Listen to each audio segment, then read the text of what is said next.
చోక్కాయిల్. అందరికీ నమస్కారం. నేటి తరగతిలో వివిధ రకాల చౌకాల యొక్క ప్రతిఘటన, ఇంపెడెన్స్ మరియు ఇండక్టర్స్ను ఎలా కొలవాలో చర్చిద్దాం. లక్ష్యం: ఈ వీడియో ముగింపులో మీరు ఇవి చేయగలరు. కాయిల్స్ని, సిరీస్ని సమాంతరంగా కనెక్ట్ చేయండి. చొక్కాయిల యొక్క ప్రతిఘటనను కొలవండి. చొక్కాయిల యొక్క ఇంపెడెన్స్ మరియు ఇండక్టెన్స్లను కొలవండి. చొక్కాయిల నిరోధకత మరియు ఇంపెడెన్స్ను గురించి చర్చిద్దాం. చొక్కాయిల యొక్క ప్రతిఘటన. చొక్కాయిల యొక్క ప్రతిఘటన అనేది డైరెక్ట్ కరెంట్ DC ప్రవాహానికి కాయిల్ అందించే వ్యతిరేకతను సూచిస్తుంది. ప్రతిఘటన కాయిల్ను రూపొందించడానికి ఉపయోగించే వైర్ నుండి పుడుతుంది. కరెంటు గుండా ప్రవహించినప్పుడు అది కాయిల్లో వోల్టేజ్ తగ్గడానికి కారణమవుతుంది. ప్రతిఘటన కారణంగా ఈ వోల్టేజ్ పడిపోతుంది. వేడి రూపంలో శక్తి వెదజల్లుతుంది. చౌకాల యొక్క ప్రతిఘటన సాధారణంగా తక్కువగా ఉంటుంది మరియు ప్రత్యక్ష ప్రవాహకాల గుండా వెళ్తున్నప్పుడు ఎక్కువగా సంబంధితంగా ఉంటుంది. చొక్కాయిల యొక్క ఇంపిడెన్స్ మరోవైపు ప్రతిఘటన మరియు ప్రతిచర్య ప్రత్యామ్నాయ ప్రవాహానికి వ్యతిరేకత రెండింటిని కలిగి ఉన్న విస్తృత భావన. చొక్కాయిల యొక్క ఇంపిడెన్స్. ఇంపిడెన్స్ మరోవైపు ప్రతిఘటన మరియు ప్రతిచర్య ప్రత్యామ్నాయ ప్రవాహానికి వ్యతిరేకత రెండింటిని కలిగి ఉన్న విస్తృత భావన. చొక్కాయిల విషయంలో ఇంపిడెన్స్ కాయిల్ యొక్క ప్రతిఘటన మాత్రమే కాకుండా దాని ఇండెక్స్ కారణంగా ప్రతిచర్యను కూడా పరిగణలోకి తీసుకుంటుంది. చొక్కాయిల్ ప్రధానంగా ఆల్టర్నేటింగ్ కరెంట్ AC ఉన్న సర్క్యూట్లలో ఉపయోగించబడతాయి. ఇక్కడ మారుతున్న కరెంట్ కాయిల్ చుట్టూ మారుతున్నటువంటి అయస్కాంత క్షేత్రాన్ని ఉత్పత్తి చేస్తుంది. చొక్కాయిల యొక్క ఇండక్టెన్సే కారణమవుతుంది. ఇది తప్పనిసరిగా కరెంట్లో మార్పుకు వ్యతిరేకత ప్రతిఘటన వలె కాకుండా ప్రతిచర్య వేడిగా శక్తి నష్టానికి దారితీయదు, కానీ సర్క్యూట్లోని కరెంట్ మరియు వోల్టేజ్ల మధ్య దశ సంబంధాన్ని ప్రభావితం చేస్తుంది. Z √R² + X². ఇచ్చిన చొక్కాయిలో ప్రతిఘటనను ఎలా కొలవాలో చర్చిద్దాం. ట్యూబ్లైట్ చొక్కాయిల్లో తీసుకోండి. వోల్ట్ బ్యాటరీ, ఒక స్విచ్ S మరియు 0 నుండి 500 mA వరకు ఉండే మూవింగ్ కాయిల్ అమ్మీటర్, దాని సిరీస్కి కనెక్ట్ చేయండి. స్విచ్ తర్వాత సర్క్యూట్ను సమాంతరంగా 0 నుండి 15 వోల్ట్ వరకు కదిలే కాయిల్లో వోల్ట్ మీటర్ని కనెక్ట్ చేయండి. స్విచ్ని మూసివేయండి. అమ్మీటర్ మరియు వోల్ట్మీటర్ నుండి రీడింగ్లను గమనించండి మరియు ఓమ్స్లా ఫార్ములా R=V/Iలో విలువలను ప్రత్యామ్నాయం చేయండి. మీరు మల్టీమీటర్ను ఉపయోగించి లెక్కించిన రీడింగులను కూడా ధృవీకరించవచ్చు. మల్టీమీటర్ రెసిస్టెన్స్ను మోడ్లో తక్కువ శ్రేణిలో సెట్ చేయండి మరియు చౌకాల యొక్క టెర్మినల్స్ మధ్య మల్టీమీటర్ ప్రోబ్స్ ఉంచండి మరియు టేబుల్ నట్ చేయండి. రెండు రీడింగ్స్ సమానంగా ఉన్నాయని నిర్ధారించుకోండి. శ్రేణిలో అనుసంధానించబడిన రెండు కాయిల్స్ యొక్క నిరోధకతను కొలుద్దాం. రెండు చొక్కాయిల్స్ తీసుకోండి. ఒక్కొక్కటి 40 వాల్స్వి. వాటిని సర్క్యూట్లో కనెక్ట్ చేయండి. వోల్ట్ బ్యాటరీ, ఒక స్విచ్, ఒక అమ్మీటర్ మరియు రెండు చొక్కాయిల్స్ని కనెక్ట్ చేయండి.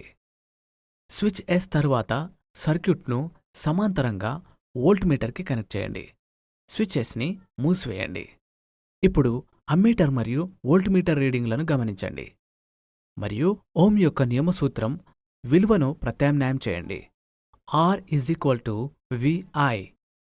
ఇప్పుడు నేరుగా మల్టీమీటర్ ఉపయోగించి సిరీస్ కనెక్ట్ చేయబడిన రెండు చొక్కాయిల యొక్క మొత్తం రెసిస్టెన్స్ను కొలవండి మరియు పట్టికల మోడ్ డౌన్లోడ్ చేయండి.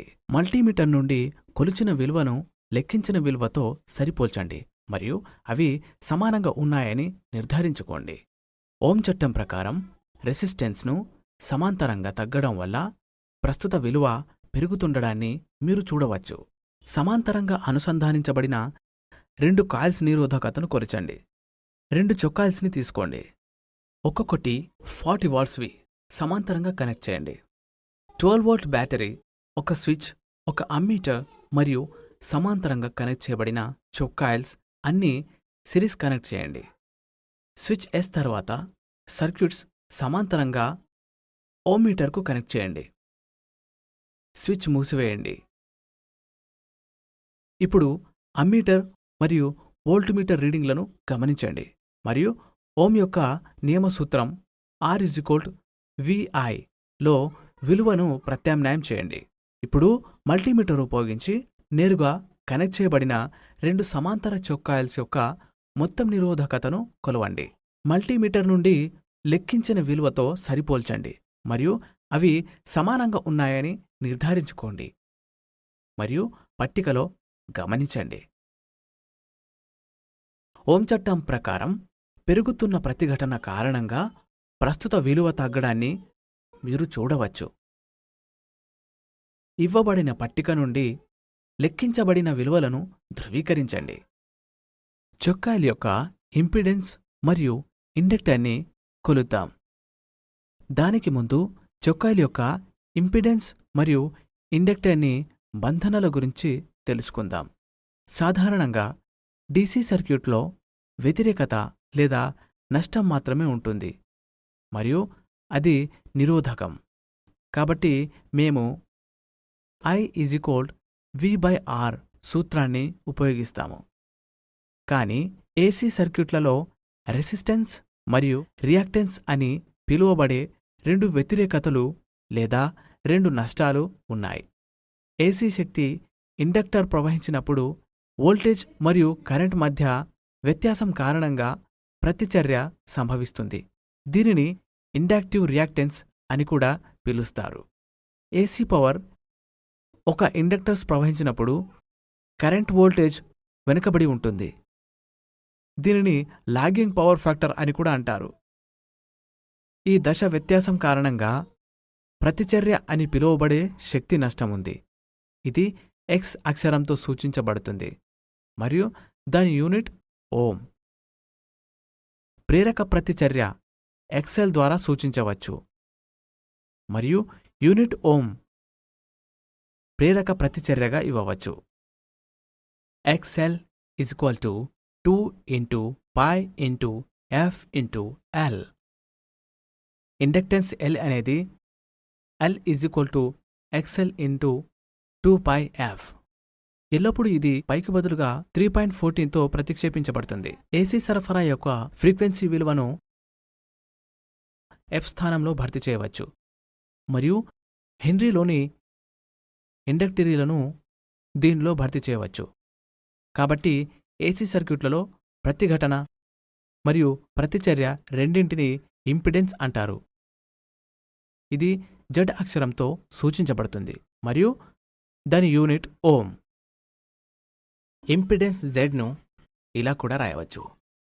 Z=V/I. AC సర్క్యూట్లో I ఈ విధంగా రాయబడుతుంది. I=V/Z.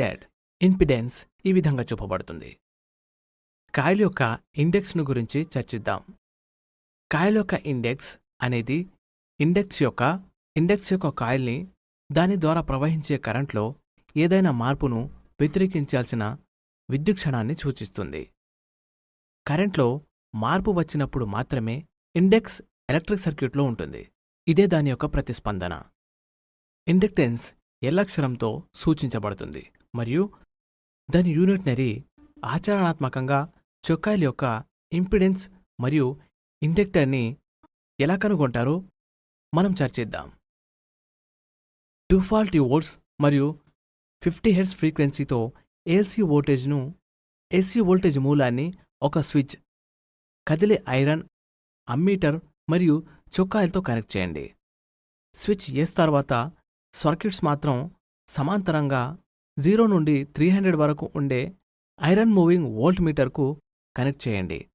స్విచ్ Sని మూసివేయండి. వరుసగా అమ్మీటర్లు మరియు వోల్ట్మీటర్ల నుండి కరెంట్ మరియు వోల్టేజ్ల విలువను గమనించండి. ఫార్ములాలో వోల్టేజ్ మరియు కరెంట్ను ప్రత్యామ్నాయం చేయండి. Z=V/I. ఇంపిడెన్స్ నుండి ఎక్సెల్ని కనుగొనండి. రెసిస్టెన్స్ వాల్యూని ముందుగా కనుగొన్నట్లుగా పట్టిక 1 నుండి తీసుకోవచ్చు. ఇంపిడెన్స్ మరియు రెసిస్టెంట్ వాల్యూను ప్రత్యామ్నాయం చేయండి. ఇండక్టెన్స్ యొక్క వాల్యూని ఎక్సెల్ నుండి కనుగొనండి. L = XL/2πfL. శ్రేణిలో మరియు సమాంతరంగా అనుసంధానించబడిన చొక్కాయిల యొక్క ఇండక్టెన్స్ను కనుగొనండి. ఒకే సర్క్యూట్స్ యాంగిల్లో చొక్కాయిల్స్ని రీకనెక్ట్ చేయబడిన 2 చొక్కాయిల్స్లతో భర్తీ చేయండి. స్విచ్ మూసేసి అమ్మీటర్ మరియు వోల్ట్మీటర్ రీడింగ్లను గమనించండి. VI మరియు ఇంపిడెన్స్ విలువలను ప్రత్యామ్నాయం చేయండి. టేబుల్ 2 నుండి ఇంపిడెన్స్ విలువ మరియు సంబంధిత ప్రతిఘటన విలువ R ఉపయోగించి ప్రతిచర్య ఎక్సెల్ని కనుగొనండి. ఎక్సెల్లో L విలువను కనుగొనండి. ఒకే సర్క్యూట్లో చొక్కాయిల్ను సమాంతరంగా కనెక్ట్ చేయబడిన 2 చొక్కాయిల్స్తో భర్తీ చేయండి. స్విచ్చెస్ని మూసివేయండి. అమ్మీటర్ రీడింగ్లను గమనించండి మరియు ఇంపిడెన్స్ విలువను కనుగొనండి. ఇంపిడెన్స్ Z మరియు సంబంధిత ప్రతిఘటన Rను టేబుల్ 3 నుండి ప్రత్యామ్నాయం చేయడం ద్వారా ఎక్సెల్ విలువను కనుగొనండి. ఎక్సెల్ నుండి L విలువను కనుగొనండి. చూసినందుకు